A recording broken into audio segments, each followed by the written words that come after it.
Sayyidil insi wal jan wa ala alihi wa sahbihi wa man tabi'ahum bi ihsan, amma ba'd. Subhanaka la ilma lana illa ma 'allamtana innaka antal alimul hakim. Rabbi shrah li sadri wa yassir li amri wahlul 'uqdatam min lisani yafqahu qawli. Allahumma arzuqna fahman nabiyyin wa hifdzal mursalin wa ilhamal malaikatil muqarrabin, amin ya rabbal alamin. Ma'asyiral hadirin yang dimuliakan Allah Subhanahu wa taala wal hadirat. Alhamdulillah, di malam yang mulia ini kembali kita dihadirkan Allah dalam majelis yang mulia, yang mudah-mudahan semua kita dijadikan hamba-hamba Allah yang mulia. Semoga kita semua di sini mendapatkan limpahan barakat dan rahmat dari Allah Subhanahu wa taala. Allah berikan kita panjang umur, sehat walafiat dalam ta'ah dan ibadah. Amin ya rabbal alamin. Kita sudah berada di pekan ketiga dari bulan Rajab, yang artinya sedikit lagi kita akan memasuki tepat daripada tanggal terjadinya peristiwa Isra dan Mi'rajnya baginda Rasulullah sallallahu alaihi wasallam, yang sama kita ketahui menurut jumhurul ulama mukjizat tersebut itu terjadi di pekan terakhir dari bulan Rajab, atau tepatnya di tanggal 27. Maka pada kesempatan malam yang mulia ini saya akan membahas seputar mukjizat Isra dan Mi'raj ya baginda Rasulullah sallallahu alaihi wasallam. Yang pertama, perlu kita faham dan mengerti makna daripada mukjizat Isra dan Mi'raj. Apa itu mukjizat Isra dan Mi'raj, dan apa itu mukjizat Isra dan apa mukjizat Mi'raj? Jadi ini dua mukjizat yang merupakan satu kesatuan yang tidak terpisahkan. Mukjizat Isra itu mukjizat yang berkaitan dengan perjalanan yang baginda Rasulullah sallallahu alaihi wasallam dari Masjidil Haram ke Masjidil Aqsa. Mukjizat ini Allah Subhanahu wa taala kisahkan dalam Al-Qur'an, yang juga surah Al-Qur'an tersebut disebut dengan surat Al-Isra. Allah ceritakan Isra'nya Nabi sallallahu alaihi wasallam di pembukaan dari surat Al-Isra. Bismillahirrahmanirrahim. Subhanalladzi asra bi'abdihi lailan minal masjidil harami ilal masjidil aqsa alladzi barakna haulahu linuriyahu min ayatina innahu huwas sami'ul basir. Itu mukjizat Al-Isra. Jadi mukjizat Isra, perjalanan Nabi dari Masjidil Haram ke Masjidil Aqsa, yang Allah ceritakan dalam Al-Quran di surat Al-Isra, tepatnya di pembukaan dari surah tersebut. Yang kedua yaitu mukjizat Al-Mi'raj. Apa artinya Mi'raj? Mukjizat Mi'raj yaitu naiknya Nabi kita Muhammad sallallahu alaihi wasallam dari Masjidil Aqsa sampai ke tempat di situ Allah kehendaki Nabi kita Muhammad sallallahu alaihi wasallam berada, yang mana Mi'rajnya Nabi sallallahu alaihi wasallam itu melintasi langit ketujuh Sidratul Muntaha sampai ke mustawa ilal arsh ila haitsu Allah. Jadi mukjizat Mi'raj itu kaitannya dengan naiknya Nabi dari Masjidil Aqsa ke atas sampai melewati langit ketujuh dan Sidratul Muntaha. Nah, mukjizat Mi'raj ini Allah ceritakan di dalam Al-Quran dalam surat An-Najm dari ayat pertama sampai ayat ke-18. Allah gambarkan di situ Mi'rajnya baginda Rasulullah sallallahu alaihi wasallam. Yang awal daripada surat An-Najm tersebut, Allah Subhanahu wa taala berfirman, Bismillahirrahmanirrahim, wan najmi idza hawa ma dhalla sahibukum wa ma ghawa wa ma yantiqu 'anil hawa in huwa illa wahyun yuha. Sampai ayat ke-18-nya di situ ceritakan Mi'rajnya Rasulullah sallallahu alaihi wasallam. Nah, ini makna daripada mukjizat Isra dan Mi'raj.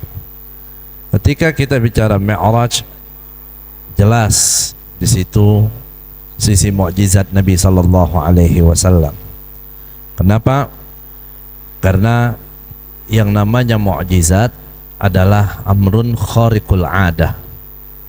Satu hal, satu perkara yang di luar daripada nalar logika manusia.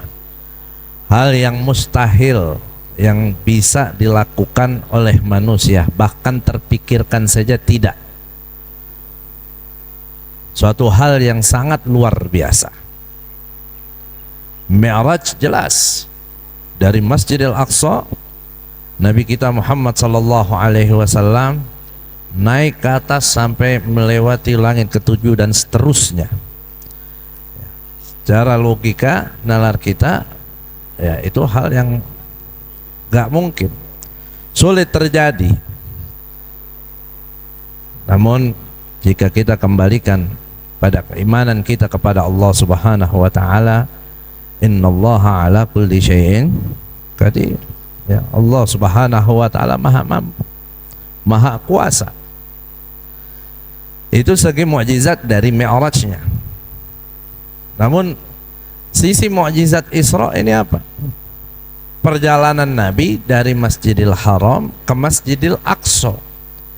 Apa hebatnya? Apa luar biasanya? Kenapa perjalanan dari Masjidil Haram ke Masjidil Aqsa itu disebut mukjizat? Sedangkan mungkin kita semua, jangankan dari Mekah, kita sekarang dari Indonesia mau ke Masjidil Aqsa pun juga bisa. Tapi kenapa Isra atau perjalanan Nabi dari Masjidil Haram ke Masjidil Aqsa disebut mukjizat? Karena perjalanan Nabi dari Masjidil Haram ke Masjidil Aqsa, meskipun kaitannya dengan alam dunia, perjalanan seputar dunia dari Mekah ke Palestina, tapi semua itu ditempuh oleh Nabi kita Muhammad sallallahu alaihi wasallam ya, dalam waktu yang sangat-sangat singkat sekali. Sehingga orang-orang ketika Nabi menceritakan perjalanannya dari Masjidil Haram ke Masjidil Aqsa, mereka mendustai, mereka tidak percaya dengan apa yang disampaikan oleh Nabi Muhammad SAW. Kenapa? Karena tidak masuk logika, tidak masuk akal mereka. Perjalanan namanya jelas dari Masjidil Haram ke Masjidil Aqsa. Tapi apa? Semua itu ditempuh oleh Nabi, perjalanan yang begitu jauh dalam waktu yang sangat singkat, sehingga logika dan nalar tidak bisa menerima itu. Tapi siapa yang memiliki iman, pasti dia akan membenarkan apa yang disampaikan oleh baginda Nabi besar Muhammad sallallahu alaihi wasallam. Mari kita lihat firman Allah Subhanahu wa taala dalam surat Al-Isra yang mengisahkan mukjizat Isra-nya Nabi sallallahu alaihi wasallam. Di awal pembukaan ayat pertama, Allah Subhanahu wa taala menyatakan subhana. Kalimat subhana itu adalah pernyataan dari Allah dan jawaban tegas dari Allah untuk orang-orang yang mendustai, yang ingkar dengan apa yang disampaikan oleh baginda Nabi besar Muhammad sallallahu alaihi wasallam seputar perjalanan Isra-nya. Supaya Allah nyatakan subhanalladzi asra bi'abdihi lailan. Maha suci zat yang mengisrakan, yang memberangkatkan di malam hari, bi'abdihi, yaitu akan hambanya. Siapa yang hambanya di sini yang dimaksud? Nabi Muhammad. Dari awal pembukaan ayat ini kita bisa memetik banyak pelajaran dan hikmah, dan juga sekaligus jawaban dari pertanyaan-pertanyaan seputar Isra Mi'rajnya Rasulullah sallallahu alaihi wasallam. Yang pertama, apakah Nabi Muhammad sallallahu alaihi wasallam beliau mengalami mukjizat Isra dan Mi'raj itu di alam mimpi atau dalam keadaan jaga, artinya tidak di alam mimpi? Nabi Isra Mi'raj itu di mimpinya apa dalam keadaan sadar sedang tidak tidur? Itu yang pertama. Yang kedua, apakah Nabi Muhammad sallallahu alaihi wasallam beliau mengalami peristiwa Isra dan Mi'raj ketika itu dengan ruh dan jasadnya, atau hanya perjalanan ruhaniyahnya saja? Artinya yang Isra cuma ruhnya saja tapi jasadnya tetap di Makkah. Nah, ini dua persoalan, ya, dua pertanyaan yang sering dilontarkan dalam peristiwa Isra.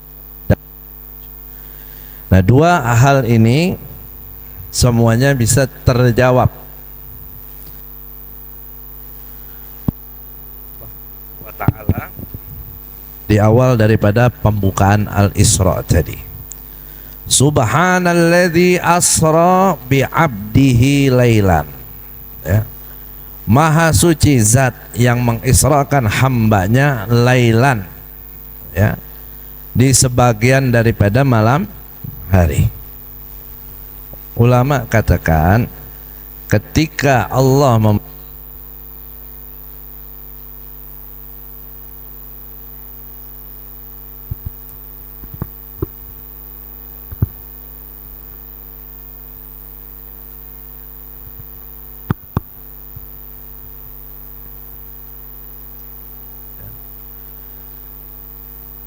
ketika ayat itu dibuka dengan kata subhanah, tadi saya katakan itu adalah merupakan penegasan dan jawaban dari Allah untuk orang-orang yang mendustai Nabi Muhammad.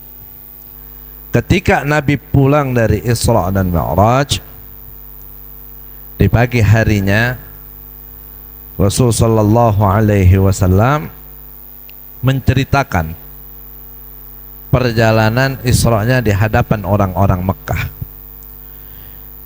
Di antara mereka ada orang-orang kafir, ada orang-orang yang beriman.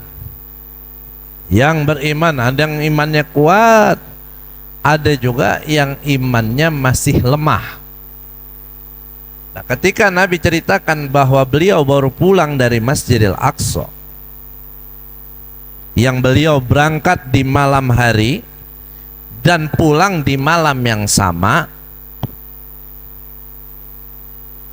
orang-orang di situ tidak ada yang percaya. Mereka mengatakan kalau Nabi kita itu sudah berdusta, berbohong. Bahkan ada yang menuduh Nabi kita sudah tidak waras lagi. Kenapa?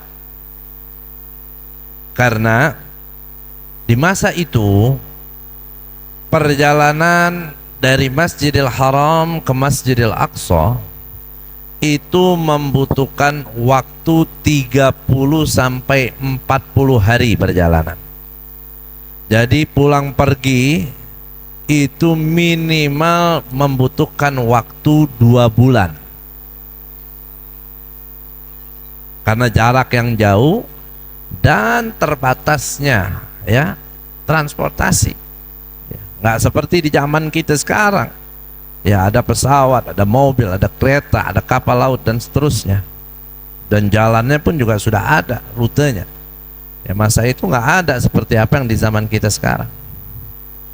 Makanya ketika Nabi menceritakan semalam baru pulang dari Masjidil Aqsa, yang Nabi berangkat dari malam yang sama, mereka tidak percaya.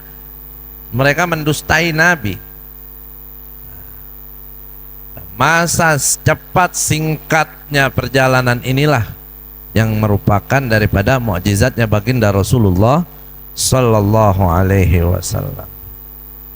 Bahkan selain mereka mendustai Nabi, ada orang-orang yang sudah memeluk agama Islam namun masih lemah keimanannya sampai mereka kembali keluar dari agama Islam atau dinyatakan murtad karena enggak percaya dengan apa yang disampaikan oleh Nabi kita Muhammad sallallahu alaihi wasallam.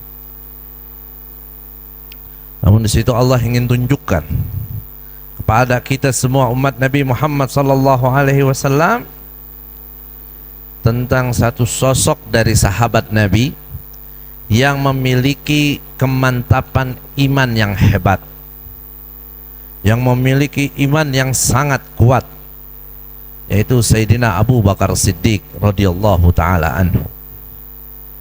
Yang mana Sayyidina Abu Bakar Siddiq berusaha dihasut oleh orang-orang kafir. Dia dipropagandai oleh orang-orang kafir agar tidak lagi mempercayai Nabi kita Muhammad. Sallu ala Nabi Muhammad. Karena Sayyidina Abu Bakar yang dikenal orang yang sangat percaya sama Nabi. Ditahu kalau beliau ini orang yang sangat kuat imannya kepada Nabi. Ketika Nabi ceritakan Isra dan Mi'raj, orang banyak yang mendustai Nabi, orang banyak yang menghina Nabi. Sebagian menjadikan itu momen untuk merusak keyakinan dan keimanan Sayyidina Abu Bakar kepada Nabi. Tapi Abu Jahal mengatakan kepada Sayyidina Abu Bakar, tanya, kau percaya apa yang disampaikan oleh Nabi Muhammad? Jadi ditanya demikian kepada Sayyidina Abu Bakar, jawab Sayyidina Abu Bakar, bukan hanya cuma sekedar saya percaya, tapi Sayyidina Abu Bakar mengatakan, jika Nabiku menyampaikan lebih dari itu, demi Allah aku akan tetap percaya dan mengimaninya. Jangankan segitu, lebih dari itu saya akan tetap percaya kepada Nabi, saya akan tetap beriman.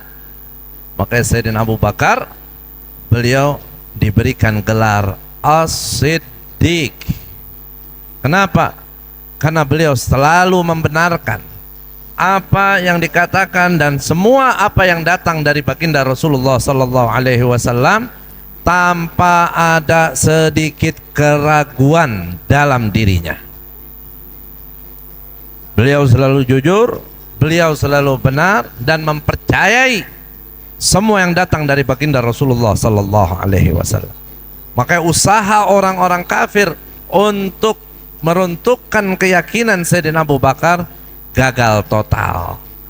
Dan itu Allah tunjukkan kepada kita sebagai pembelajaran buat kita semua umat Nabi Muhammad, agar kita betul-betul memperkuat dan mempertahankan keimanan kita kepada Allah dan Rasul-Nya.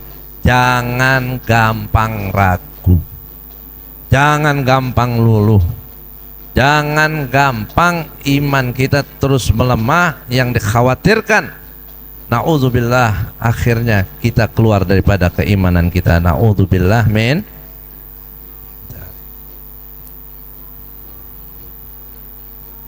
Fakta sejarah, ya, seperti apa yang tadi kita simak, Nabi menceritakan Isra dan Mi'rajnya, dan orang-orang mendustainya.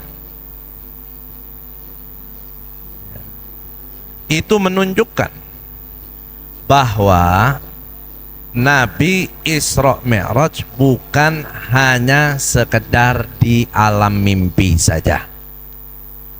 Jadi Nabi Isra dan Mi'raj itu dalam keadaan jaga, bukan dalam mimpinya. Kenapa? Karena kalau seandainya Isra dan Mi'raj hanya sekedar perjalanan Nabi di alam mimpinya, niscaya nggak akan banyak orang ribut mendustai Nabi. Kalau seandainya Nabi menceritakan mimpinya, orang-orang nggak bakal ada yang menghinakan Nabi, bahkan sampai menuduh Nabi kita tidak waras. Kalau seandainya Nabi hanya menceritakan mimpinya, nggak bakal ada sampai orang yang keluar dari Islam karena mendengarkan apa yang disampaikan oleh Nabi. Makanya kalau dikatakan Isra Mi'raj itu mimpi, bukan hanya mimpi, tapi dalam keadaannya nyata, dalam keadaan sadar. Buktinya dari fakta sejarah. Karena kalau seandainya mimpi, kalau saya cerita, umpamanya saya cerita nih, tadi saya datang telat karena saya baru datang dari Palestina, ya. Habib tadi sore dari Palestina, makanya sekarang baru nyampe telat. Mungkin kan santri bilang, nih Habib kenapa ya, kok jadi ngelantur, jadi ngelindur, tahu-tahu baru pulang dari Palestina. Palestina kan jauh, biar sekarang ada pesawat butuh berapa jam perjalanan. Mungkin kalian nggak percaya, tapi kalau Habib bilang, Habib tadi tidur sebelum kesini, mimpi ke Palestina, terus pulang ke Cibinong, cuma mimpi, nggak perlu ribut. Ya mimpi, semua orang juga bisa mimpi, nggak perlu antum dustain, Habib bohong dari Palestina, mimpi. Kalau bukan mimpi bisa jadi bohong. Nah, ada sikap penolakan dari apa yang disampaikan oleh Nabi, itu menunjukkan bahwa Isra Mi'raj bukan hanya di alam mimpi. Ya, di sana memang ada hadis-hadis tentang Isra dan Mi'raj yang menggambarkan, menceritakan bahwa Nabi Isra Mi'rajnya di dalam mimpi. Tapi gak sedikit hadis pula yang menceritakan Isra Mi'rajnya Rasulullah sallallahu alaihi wasallam, ya, bukan hanya sekedar di alam mimpi. Ada dua hadis yang bertentangan, dua-duanya menceritakan Isra Mi'raj, tapi yang satu Isra Mi'raj di mimpi, yang satu bukan di alam mimpi. Jadi ini gimana? Al-Walid Al-Habib Salim bin Abdullah bin Umar Asy-Syatiri, ya, guru Habib di Rubat sana, beliau menjelaskan ini dua hadis bisa kita gunakan dua-duanya. Kita gabungkan dua hadis ini dengan dikatakan bahwa Nabi Isra Mi'raj sebelum Nabi menjalankannya, mengalaminya dalam keadaan sadar, dalam keadaan nyata, Allah terlebih dahulu memberikan mimpi Isra Mi'raj kepada Nabi Muhammad SAW sebagai tamrin, sebagai pelatihan buat Nabi untuk menjalaninya dalam keadaan nyata.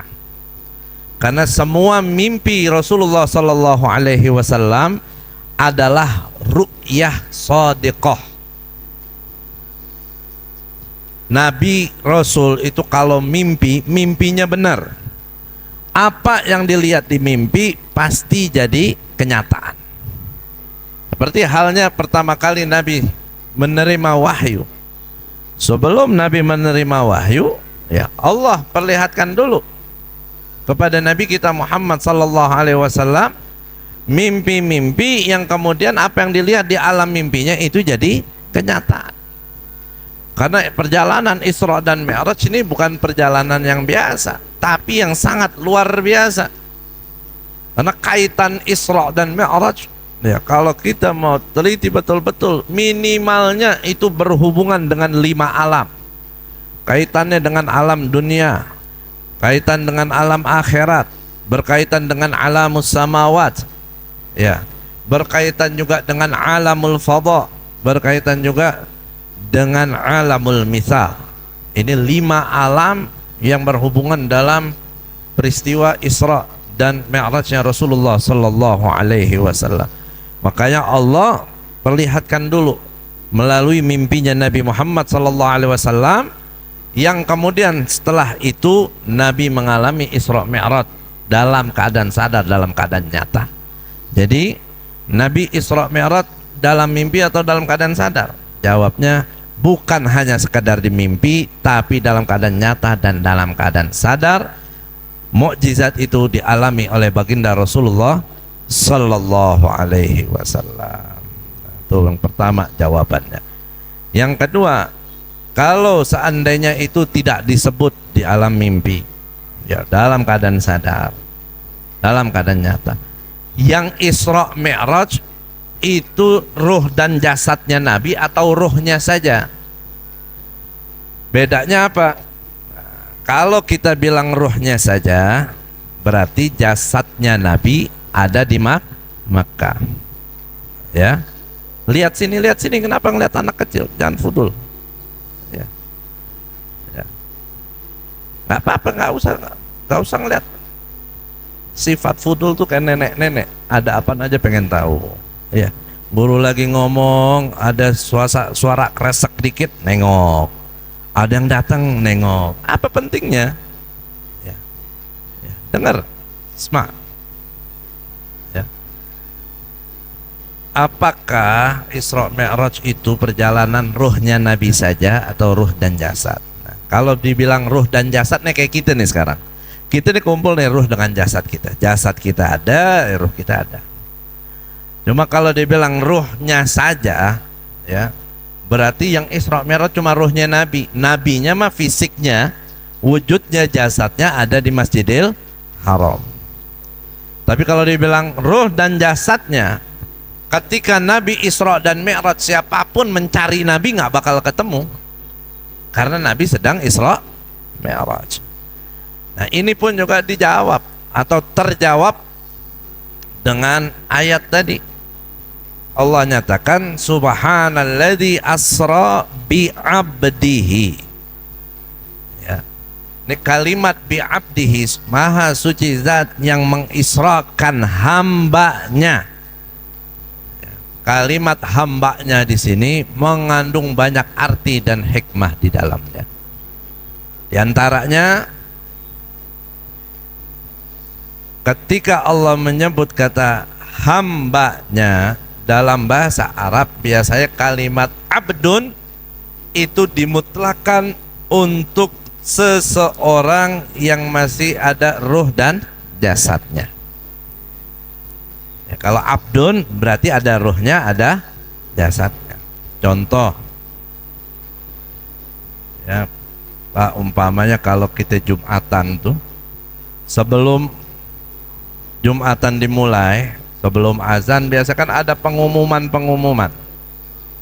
Ya, ada sumbangan dari bapak ini sekian, ada sumbangan dari bapak ini sekian. Kadang ada orang yang nyumbang kagak mau disebut namanya. Ya, ada sumbangan dari hamba Allah, umpamanya 1 juta rupiah. Abdun kan artinya hamba. Ya, ada sumbangan dari hamba Allah. Berarti itu hamba Allah datang nggak ngasih duit? Yang datang ruh jasadnya apa ruhnya doang? ruh dan jasad. Ya kalau ruhnya doang yang datang, DKM nggak berani nerima, takut. Dia bilang, nih apaan, ada duit terbang deh, agak kelihatan ya. Jadi kalau udah disebut bi'abdihi, hamba, itu berarti di situ ada makna ruh dan jasadnya.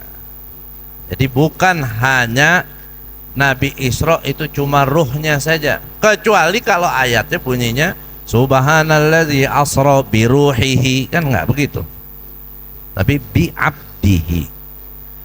Yang kedua, ketika Allah menyebut Nabi Muhammad dengan sifat ubudiyah ya, Nabi Muhammad ini kan pangkatnya, kelarnya banyak. Beliau Nabiullah, beliau Rasulullah, beliau juga Abdullah. Nabinya Allah, utusannya Allah, beliau juga adalah hambanya Allah. Nah, ini menunjukkan bahwa sifat kehambaan itu adalah sifat yang sangat dicinta oleh Allah Subhanahu wa ta'ala, pangkat yang sangat tinggi di sisi Allah Subhanahu wa ta'ala. Gelar biasanya kalau ada orang punya gelar doktor dan gelar profesor ya, yang disebut dulu itu yang gelarnya tinggi atau yang di bawahnya? Yang lebih tinggi apa yang di bawahnya? Kalau ada orang gelarnya doktor dan profesor, disebutnya gimana? Profesor, doktor ya. Nabi Muhammad adalah Rasulullah, Nabi Muhammad juga adalah Abdullah. Mana lebih tinggi antara Rasulullah dan Abdullah? Lihat dalam syahadat kita, wa asyhadu anna Muhammadan rasuluhu wa abduhu, apa abduhu wa rasuluhu? Abduhu wa rasuluhu. Berarti apa? Sifat ubudiyah, sifat kehambaan pada manusia adalah satu sifat yang sangat mulia, yang sangat tinggi, yang sangat dicinta oleh Allah Subhanahu wa ta'ala. Dalam mukjizat yang begitu besar, Allah menyebut Nabi kita bukan dengan sebutan bi rasulihi, bukan bi nabiyihi, tapi bi abdihi. Kita nggak mungkin jadi nabi, kita nggak mungkin jadi rasul, tapi kita semua adalah hamba Allah. Maka kalau mau jadi hamba Allah yang mulia, bukan syaratnya harus jadi nabi, bukan syaratnya harus jadi rasul. Kalau itu syaratnya, udah mustahil kita jadi hamba Allah yang mulia. Tapi syaratnya satu, jadilah hamba Allah yang baik, jadilah hamba Allah yang taat kepada Allah. Karena Allah ciptakan kita semua untuk menghamba kepadanya. Sebagaimana Allah nyatakan dalam Al-Quran, wa ma khalaqtul jinna wal insa illa liya'budun. Ya. Tidaklah aku ciptakan jin dan manusia melainkan untuk mereka menghamba semuanya. Sekarang tinggal kita tanya diri kita masing-masing, apakah kita ini sudah benar menjadi hamba Allah, atau justru kita menjadi hamba selain Allah?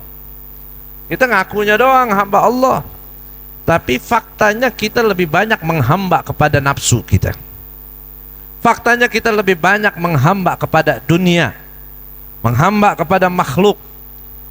Walaupun kita punya keyakinan, keimanan kita adalah hamba Allah, nggak cukup hanya cuma merasa hamba Allah, tapi kita harus buktikan kalau kita adalah betul-betul hamba Allah yang taat kepada Allah, yang menjalankan semua perintahnya dan meninggalkan segala apa yang dilarangnya.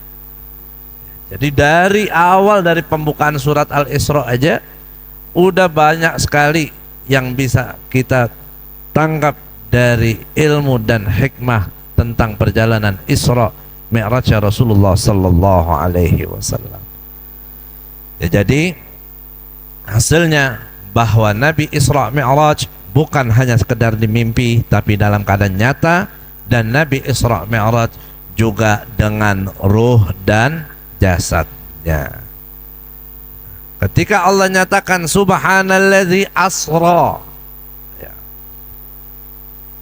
asra atau kalimat Isra dalam bahasa Arab itu sudah memiliki arti al-masyu lailan, jalan di malam hari. Berarti di situ udah ada informasi kepada kita tentang waktu terjadinya Isra Mi'raj, bahwa terjadi mukjizat ini di malam hari karena Allah menyebutnya dengan kata asra. Nah, kalau udah ada kata asra bi abdihi, kenapa disebut lailan lagi? Asra aja itu perjalanan di malam hari. Lailan artinya apa? Malam juga. Di situ ditaukid lagi, dipastikan lagi, ditekankan lagi. Nah, ulama tafsir menegaskan bahwa kata lailan dalam ayat itu bukan hanya sekedar takkid, tapi menjelaskan kepada kita bahwa lailan, terjadinya Isra Mi'raj di malam hari, itu hanya di sebagian malam saja, tidak menghabiskan sepanjang malam. Ya, kalau terjadi di malam hari kan bisa aja kita berpikir sepanjang malam, tapi enggak. Isra Mi'raj itu hanya terjadi hanya di sebagian daripada malam hari. Berapa lama terjadinya atau durasi perjalanan Isra dan Mi'raj Nabi sallallahu alaihi wasallam? Dalam kitab Maulid Ad-Daibai yang biasa juga kita baca, ya, di Maulid Diba, itu satu fasal sebelum salatullahi malahat kawakib, ya. Di situ Syekh Abdurrahman Ad-Daibai menyatakan apa? Summa arudduhu minal arsh qabla ayabrudal farsh wa qad nala jami'al ma'arib. Itu kan sebelum pasal itu, ya kan, diceritakan Nabi itu Isra dan Mi'raj sampai Qausain, ya, sampai ke tempat yang begitu tinggi. Nah, setelah Nabi Isra dan Mi'raj, Allah kembalikan Nabi Muhammad sallallahu alaihi wasallam ke tempat semula dari mana beliau berangkat. Berangkat dari Masjidil Haram, pulangnya ya ke Masjidil Haram lagi. Summa arudduhu minal arsh, ya, Allah nyatakan kemudian dikembalikan Nabi Muhammad itu dari arsh qabla ayyabrudal farsh, sebelum alas tidurnya kembali menjadi dingin. Ya, ketika malaikat Jibril datang menjemput Rasulullah sallallahu alaihi wasallam di Masjidil Haram, Nabi ketika itu sedang tidur. Dijemput oleh malaikat Jibril, Nabi dibawa ke sumur Zam-Zam. Ya. Nabi basyarun lakal basyar. Nabi kan juga manusia, tapi tidak seperti manusia biasa, ya, maka tubuh Nabi pun juga ada suhunya kayak kita. Kita kalau duduk tidur di satu tempat, ketika kita bangun, tempat duduk kita, tempat yang bekas tidur kita itu pasti ada angetnya. Ya, nanti nih pas kita bangun, coba pegang tempat duduk kita, anget nggak? Nah, coba pegang, anget nggak? Nah, pegang semua ada tuh. Ada angetnya nggak? Anget kan? Mau laki mau perempuan anget. Kalau kata orang Betawi, orang perempuan kalau duduk habis duduknya panas, anaknya banyak. Iya Bu, katanya begitu. Kalau orang lelaki bininya banyak. Kalau habis duduk anget, nanti pada cek dah anget apa kagak itu. Nah ini kalau kita habis duduk, ya kita pegang dia anget nih. Nah anget di tempat duduk kita atau anget di kasur kita, itu hilangnya lama nggak? Lama. Sejam? Sebentar kan? Ya. Ini kita bangun, anget. Umpamanya kita wudhu, bentaran kita balik lagi, kita pegang paling juga udah nggak anget, ya kan? Mau tahu durasi Isra Mi'raj Rasulullah? Ya. Apa yang dikatakan Syekh Abdurrahman Daibai tadi apa? Qabla ayyabrudal farsh. Nabi Isra dan Mi'raj, Nabi kembali ke Mekah, alas tidurnya beliau masih ada angetnya. Tandanya lama apa sebentar? Sebentar. Jadi Nabi berangkat kan lagi tidur, dijemput sama malaikat Jibril. Nabi Isra Mi'raj, Nabi sampai ke Masjidil Haram lagi, alas tidur tempat tidurnya Nabi, bekas tempat tidurnya Nabi itu kalau dipegang masih ada angetnya. Nah, ini sebagai ungkapan bahwa perjalanan Isra dan Mi'raj itu terjadi dalam waktu sesingkat-singkatnya. Ada ulama yang mendhabitkan yang kurang lebih terjadi hanya kisaran 15 menit saja. Padahal perjalanan Isra Mi'raj itu menempuh bukan ribuan kilo tapi jutaan kilometer mungkin. Ya, karena apa? Bukan hanya dari Masjidil Haram ke Masjidil Aqsa, tapi Nabi Mi'raj ke atas ila haitsu sya'allah. Makanya perjalanan ini ketika Nabi ceritakan kepada orang-orang di Mekah, mereka tidak mempercayai Nabi Muhammad. Makanya kita bersyukur, ya, kita lebih dulu punya iman daripada kita mendengar kisah Isra dan Mi'raj. Ya, sekarang Habib cerita begini, kalian pada iya aja, percaya aja, nggak ada yang nolak, nggak ada yang mendustai perjalanan Isra Mi'raj Nabi. Kenapa? Karena kalian udah ada iman, udah yakin dengan kekuasaan Allah.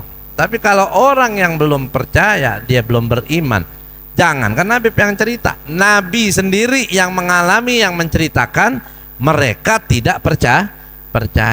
Makanya bukan segala sesuatu itu harus pakai akal dan otak kita, tapi akal otak kita ini harus dipimpin oleh iman. Jangan iman yang dipimpin sama akal. Seperti orang-orang liberal ngaku beriman, tapi kalau nggak masuk logika, nggak mau akal, ditolak sama dia. Ya, kalau kita akal yang dikendalikan dengan iman kita, apapun itu dari Allah dan Rasul, sami'na wa ata'na, mau masuk akal atau tidak, selagi itu aturan dalam agama, kita wajib terima dan kita mentaatinya. Nah, makanya mudah-mudahan iman kita selalu dijaga dan dikuatkan oleh Allah Subhanahu wa taala.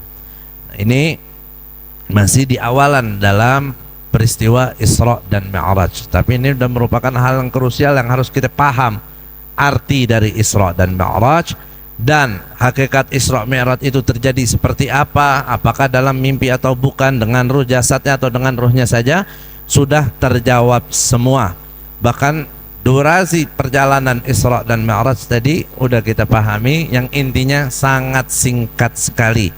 Adapun terjadinya Isra dan Mi'raj seperti sama kita ketahui itu di bulan Rajab tanggal 27 di hari Senin di malam hari menjelang subuh, setahun sebelum hijrahnya Nabi ke kota Madinah.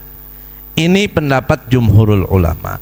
Ada pendapat-pendapat lain yang mengatakan Isra Mi'raj terjadi bukan di bulan dan di tanggal itu atau di waktu yang lain. Ya, tapi ini kebanyakan ulama seperti ini mengatakan, yang jelas nggak boleh mudah kita mengkafirkan, menyesatkan orang-orang yang ada pandangan berbeda dalam permasalahan ini, kecuali kalau ada orang yang menafikan perjalanan Isra dan Mi'raj, baru dia dikatakan murtad, kafir, naudzubillah min. Kalau ada orang bilang gini, saya beriman kepada Allah, saya beriman kepada Rasulullah, tapi maaf, saya nggak percaya tuh sama Isra dan Mi'raj. Ah, itu mah cuma dongeng aja, itu cuma halu aja. Iman saya kuat sama Allah, iman saya kuat sama Rasulullah, tapi Isra Mi'raj cuma cerita halu, itu dongeng. Itu orang kalau begitu kafir gak? Kafir. Kenapa? Karena dia menentang apa yang sudah dinyatakan di dalam Al-Quran. Jadi dalil Isra Mi'raj ini qat'i, kuat, bukan hanya di Quran, tapi begitu banyak dari sahabat-sahabat Nabi yang meriwayatkan hadis tentang Isra Mi'raj Nabi Muhammad sallallahu alaihi wasallam. Tapi kalau ada orang bilang, "Oh, Isra Mi'raj itu bukan bulan Rajab. Terjadi Isra Mi'raj itu bulan Ramadan." Nah, itu gimana? Kafir bukan? Bukan. Sesat enggak? Enggak boleh kita kafirkan, enggak boleh kita kesesatkan. Itu pendapat dia punya dalilnya, silakan. Nah, kita ikut dengan jumhurul ulama yang semuanya kebanyakan ulama menyatakan terjadi di bulan Rajab di tanggal 27 dan di hari Senin. Nih, jangan sampai kalian santri ditanya tentang kapan terjadi Isra Mi'raj kalian tidak mengerti. Apa itu Isra Mi'raj kalian nggak paham. Jadi kalau ditanya mukjizat Isra itu apa, mukjizat Mi'raj itu apa, kalian bisa jelaskan. Kapan terjadinya kalian bisa jawab. Allah, kalau kalian betul paham gimana perjalanan Isra dan Mi'raj itu, apa saja kisahnya dan hikmah-hikmah yang ada di dalamnya, kalau kita bisa tahu lebih dalam lagi, itu jauh lebih baik. Nah, mudah-mudahan ya di pekan yang akan datang Allah berikan kesempatan kepada kita lagi untuk melanjutkan apa yang berkaitan dengan mukjizat Isra dan Mi'raj. Untuk malam ini cukup, mudah-mudahan bermanfaat. Wallahu a'lam.